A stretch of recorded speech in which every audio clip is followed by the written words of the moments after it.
बरेली शहर का पुराना मोहल्ला जोगी नवादा। रात का आखिरी पहर चल रहा है। मस्जिद से नातों की हल्की हल्की आवाज आ रही है। चांदनी जमीन पर नूर बिखेर रही है। एक छोटा सा घर, और उस घर में एक नन्हा सा फरिश्ता नींद से बेदार होता है।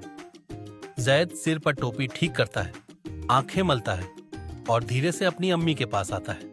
अम्मी, मैं आज पहला रोजा रखूंगा।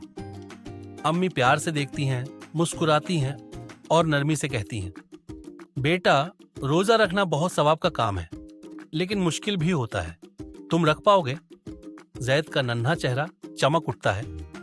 दिल में एक जज्बा जागता है और वह मजबूती से कहता है, जी अम्मी, मैं जरूर रखूंगा। अल्लाह मुझे हिम्मत देंगे। अम्मी ने प्यार से उसका सिर चूमा और सहरी के लिए बुला लिया। दस्तरखान पर गर्म पराठा, दूध और खजूर रखे हैं।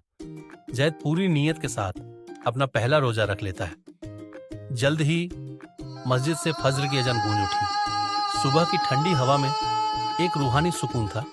जैद ने दुआ मांगी, रोजा रखने की नीयत की और एक नए सफर की शुरुआत की। दोपहर हो चुकी है, सूरज आग बरसा रहा है, गर्मी तेजी से बढ़ रही है। जैद का गला सूख रहा है। उसके दोस्तों ने आवाज लगाई, दोस्त चलो क्रिकेट खेलने, लेकिन जैद में ताकत नहीं थी। उसकी छोटी बहन कुलसुम आम का रस पीने लगी। मीठी खुशबू ने जैद के सब्र का इम्तिहान लिया।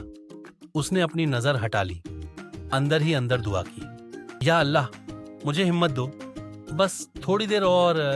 तभी अम्मी उसके पास आईं। देखा जैद बेचैन है। अगर तुम्हें बहुत मुश्किल हो रही है तो रोजा तोड़ सकते हो, अल्लाह रहम दिल है। जैद ने अपनी बेचैनी दबाकर मजबूती से कहा, नहीं अम्मी, मैं पूरा करूंगा, बस 1 घंटा और है। वक्त तेजी से गुजारने के लिए जैद मस्जिद की तरफ चल पड़ा। कुरान की तिलावत सुनने लगा और उसका दिल हल्का महसूस होने लगा। मगरिब का वक्त करीब था। मस्जिद से अजान की आवाज गूंज उठी, रूह तक सुकून भर दिया। जैद की आंखों में चमक आ गई। सबने मिलकर रोजा इफ्तार किया। जैसे ही जैद ने खजूर मुंह में डाली, सारी थकान दूर हो गई। जैद, सुभान अल्लाह, कितना अच्छा महसूस हो रहा है। सब ने उसे मुबारकबाद दी।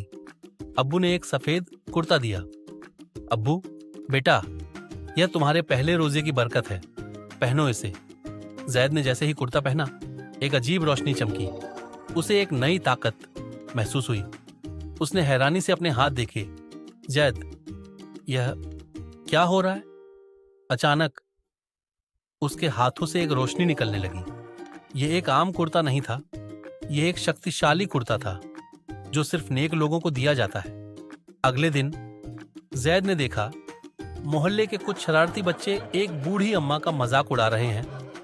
पहले तो उसे गुस्सा आया, लेकिन फिर उसके कुर्ते से रोशनी निकली और एक अजीब ताकत उसके अंदर भर गई।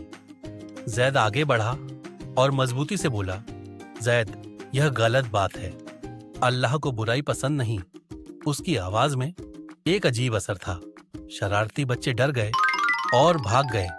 बूढ़ी अम्मा ने दुआ दी, बेटा, तुम्हारी नेकी तुम्हें दुनिया और आखिरत दोनों में रोशन करेगी।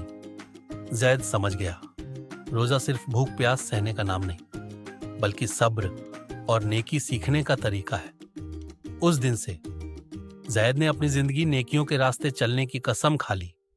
जब भी वह सच्चाई के रास्ते पर चलता, उसका शक्तिशाली कुर्ता चमकने लगता और बुरी ताकतों को रोक देता। जैद का पहला रोजा सिर्फ एक रोजेदार का इम्तिहान नहीं था, बल्कि एक नई ताकत की शुरुआत थी जो हर नेक इंसान को मिलती है।